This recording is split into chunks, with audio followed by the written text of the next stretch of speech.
So guys, for the first step, you want to go to search and type in turn Windows features on or off. Click on it. And then once you're on this, you want to scroll down.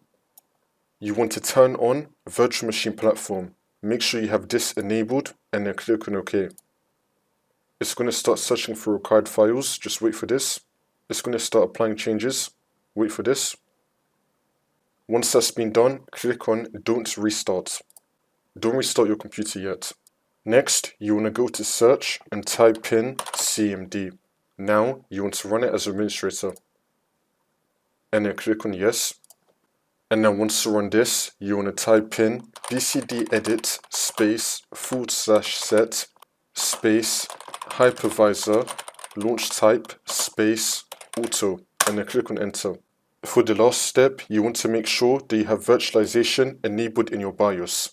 If you don't know how to do that, there's going to be 2 links in the description of my videos. It's going to show you how to do that whether you're using an AMD CPU or an Intel CPU. So enable virtualization in your BIOS and then the problem should be fixed.